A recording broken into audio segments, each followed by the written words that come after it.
Assalamualaikum warahmatullahi wabarakatuh. Perkenalkan, kami dari Poltekkes Kemenkes Jakarta 3, D4 Promosi Kesehatan. Kami dari kelompok 3. Pada video kali ini kita akan membahas tentang kasus-kasus pelanggaran yang terjadi di Puskesmas. Sebelumnya, perkenalkan, nama saya Nabil Rahmansyah. Saya Bulan Mukti. Saya Dewi Fatiyah. Saya Dinda Dwi Lesya Yuni Narsyana. Saya Nurul Sifat. Nama saya Rahman Nur Nazmi. Saya Saskia Putriana Herman. Dan saya Siti Orla. So, without any further ado, let's get to the video.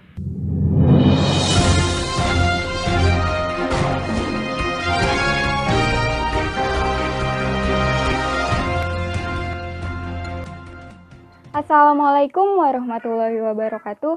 Selamat pagi pemirsa, Breaking News kembali ke hadapan Anda. Edisi Rabu 11 November 2020 yang akan menghadirkan berita terhangat, teraktual, dan terpercaya. Bersama saya Saskia Putriana Herman, mari kita simak berita pertama.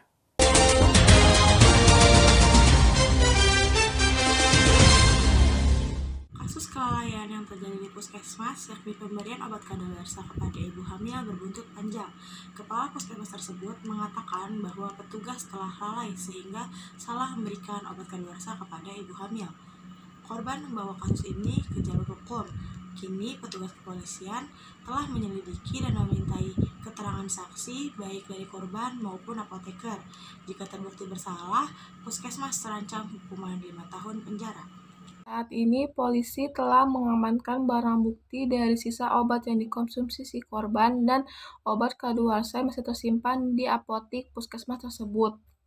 Kapolres menyatakan pihaknya juga berkoordinasi dengan Badan POM dan Ikatan Dokter Indonesia untuk mengetahui efek yang diberikan obat kadaluarsa kepada wanita yang sedang hamil. Hingga kini pihak kepolisian masih menunggu hasil uji laboratorium dari pihak rumah sakit untuk mengetahui kandungan si korban. Polisi juga menghimbau kepada warga yang menjadi korban untuk segera melaporkan diri ke pihak kepolisian.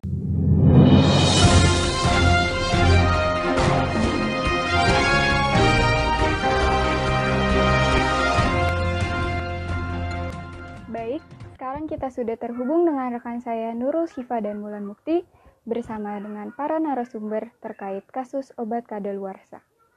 Kepada beliau, dipersilakan. Terima kasih Saskia di studio. Saya Nurul Syifa dan rekan saya Bulan Mukti. Di sini kami telah terhubung dengan narasumber terkait mengenai kasus penyalahgunaan obat kadaluarsa di Puskesmas. Saya ucapkan terima kasih untuk Bapak Nabil sebagai narasumber mengenai kelayakan obat menurut BPOM, Ibu Rahma sebagai narasumber hukum mengenai Undang-Undang Layanan Konsumen, dan Ibu Dinda sebagai narasumber mengenai hukum kesehatan. Baik, langsung saja untuk Bapak Nabil terkait mengenai kasus tersebut tentang kelayakan obat menurut BPOM itu seperti apa ya Pak? Terima kasih. Sebelumnya, Assalamualaikum warahmatullahi wabarakatuh. Perkenalkan, nama saya Nabil Rahmansyah dari BPOM. Pasti teman-teman sudah sering sekali nih melihat tulisan ID atau kepanjangan dari expiry date di suatu kemasan obat. ID atau kadaluarsa harus dicantumkan di suatu kemasan obat sehingga kita sebagai konsumen itu juga bisa dapat melihat gambaran mutu suatu obat. Nah, apa sih kadaluarsa ini? Kadaluarsa itu adalah batasan kadaluarsa obat yang ditetapkan berdasarkan uji stabilitas yang dilakukan pada suhu dan kondisi sesuai dengan kondisi ideal penyimpanan obat. Nah, lamanya kadaluarsa itu biasanya dihitung dari kapan sih, Kak? Nah, lamanya kadaluarsa suatu obat itu biasanya dihitung sejak tanggal obat diproduksi hingga waktu uji terakhir di mana obat tersebut dinyatakan masih memenuhi persyaratan atau mutu lamanya uji stabilitas suatu obat. Cara untuk mengetahui obat kadaluarsa itu seperti apa sih? Nah, cara yang pertama itu kita bisa melakukan pengecekan tanggal kadaluarsa pada suatu kemasan obat. Contohnya, di dalam suatu kemasan ada tulisan ID Agustus 2019. Maka artinya adalah obat tersebut masih boleh dikonsumsi pada tanggal 30 Agustus 2019. Nah, cara yang kedua, itu kita bisa melihat perubahan fisik dari suatu obat, seperti perubahan warna, bau, dan rasa. Nah, ciri-ciri fisik suatu obat yang sudah kadaluarsa itu biasanya sudah berubah bau, berubah warna, dan berubah bentuk. Biasanya timbul noda bintik-bintik, lembek, dan basah. Untuk langkah-langkah membuang obat bersama dengan sampah rumah tangga itu seperti apa sih? Nah, langkah-langkah untuk membuang obat bersama dengan sampah rumah tangga itu kita bisa ambil obat dari suatu kemasan aslinya dan campurkan obat tersebut dengan barang yang tidak enak seperti ampas kopi, ampas teh, dan tanah. Dengan begitu obat menjadi tidak menarik lagi bagi anak-anak, hewan peliharaan maupun orang yang sengaja untuk mencari obat di bak sampah. Nah, yang kedua, itu kita bisa taruh campuran dalam wadah yang bisa ditutup untuk menjaga agar obat tersebut tidak bocor atau tumpah. Yang ketiga, kita bisa membuang wadah ke tempat sampah. Nah, untuk kemasan, itu kita bisa hilangkan seluruh informasi pribadi di dalam suatu obat ini. Jika dalam wadah berupa botol atau pot plastik, lepaskan etiket atau merek obat dan tutup botol, kemudian baru buang ke tempat sampah. Nah, jika kondisi kemasan itu box atau dus, maka gunting terlebih dahulu baru buang ke tempat sampah. Cara mencegah terpakainya obat kadaluarsa itu seperti apa sih, Kak? Nah, caranya ini yang pertama kita harus secara rutin menyortir atau memilih obat yang kadaluarsa.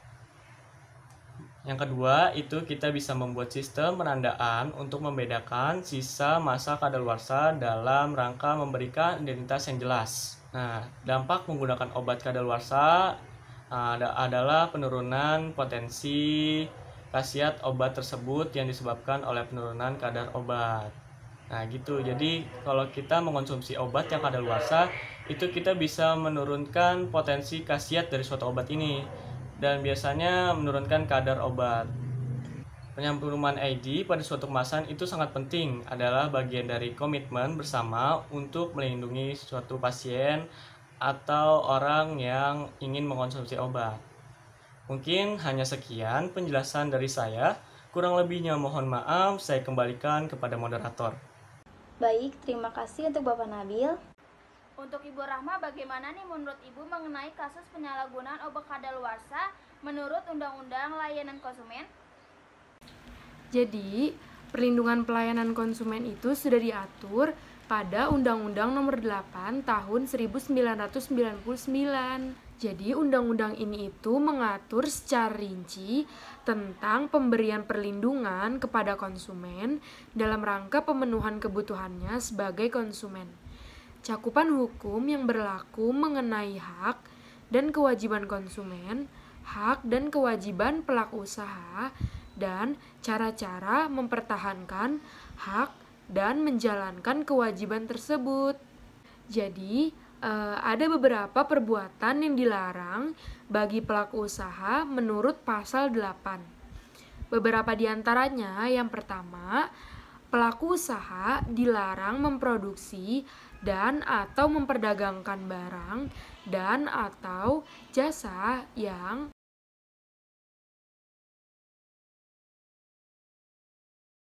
kedua, pelaku usaha dilarang memperdagangkan barang yang rusak, cacat, atau bekas dan tercemar tanpa memberikan informasi secara lengkap dan benar atas barang yang dimaksud. Yang ketiga, pelaku usaha dilarang memperdagangkan kesediaan farmasi dan pangan yang rusak, cacat, atau bekas, dan tercemar dengan atau tanpa memberikan informasi secara lengkap dan benar. Yang keempat, pelaku usaha yang melakukan pelanggaran pada ayat 1 dan ayat 2 dilarang memperdagangkan barang dan atau jasa tersebut serta wajib menariknya dari peredaran. Sekian pemaparan perlindungan pelayanan konsumen dari saya. Terima kasih untuk Ibu Rahma. Bagaimana menurut Anda dalam permasalahan ini dan sanksi yang diberikan untuk tenaga medis dalam kelalaian memberikan obat kadaluarsa kepada pasien? Pada permasalahan kelalaian pemberian obat kadaluarsa ini sangat melanggar peraturan hukum perundang-undangan kesehatan yang terdapat pada Undang-Undang Kesehatan Nomor 36 Tahun 2014 pada bab 14 tentang ketentuan pidana yang tercantum pada pasal 84 ayat 1 dan ayat 2 yang dijelaskan pada ayat 1, setiap tenaga kesehatan yang melakukan kelalaian yang menimbulkan pasien atau penerima pelayanan kesehatan mengalami luka berat, tenaga kesehatan akan dipidana penjara paling lama 3 tahun. Pada ayat 2 dijelaskan jika kelalaian kesehatan sebagaimana dijelaskan pada ayat 1, pasien mengalami kematian, tenaga kesehatan akan dipidana penjara paling lama 5 tahun. Oleh karena itu, setiap orang berhak jika mengalami kerugian dapat menuntut kesalahan tenaga kesehatan yang dijelaskan pada Undang-Undang Kesehatan Nomor 36 Tahun 2009. Setiap orang berhak menuntut ganti rugi kepada tenaga kesehatan atau penyelenggara kesehatan yang menimbulkan kerugian atas kelalaian atau kesalahan pelayanan kesehatan yang diterima oleh pasien. Terima kasih untuk Ibu Dinda. Jadi dalam Undang-Undang Kesehatan, masyarakat berhak menuntut ganti rugi dalam kelalaian tenaga medis yang dapat merugikan seseorang. Dan jika seseorang terluka berat, maka tenaga medis akan dipenjara paling lama 3 tahun, jika menyebabkan kematian paling lama selama 5 tahun. Dan menurut Undang-Undang tentang Konsumen yaitu sejak 20 April 1999, UUD nomor 8 tahun 1999 tentang Pelindungan Konsumen atau UUPK mulai sah diberlakukan. Undang-undang ini mengatur secara rinci tentang pemberian perlindungan kepada konsumen dalam rangka pemenuhan kebutuhan sebagai konsumen. Adapun menurut BPOM, yaitu pencantuman tanggal expired pada kemasan merupakan bagian dari komitmen bersama untuk melindungi pasien dari obat kadaluarsa. Jadi kita sebagai konsumen itu juga harus lebih cerdas. Jangan lupa untuk mengecek label, cek izin edar, dan cek kadaluarsa pada kemasan obat sebelum membeli obat tersebut. Saya ucapkan terima kasih untuk para narasumber, Bapak Nabil, Ibu Rahma, dan Ibu Dinda. Saya Nurul Syifa dan rekan saya Bulan Putih. Selanjutnya saya kembalikan ke Saskia di studio. Terima kasih. Terima kasih atas laporannya Nurul Syifa dan Bulan Mukti. Demikian pemirsa Breaking News pada hari ini. Saya Saskia Putriana Herman beserta kru pamit undur diri. Selamat menjalankan aktivitas Anda. Selamat pagi, sampai jumpa. Wassalamualaikum warahmatullahi wabarakatuh.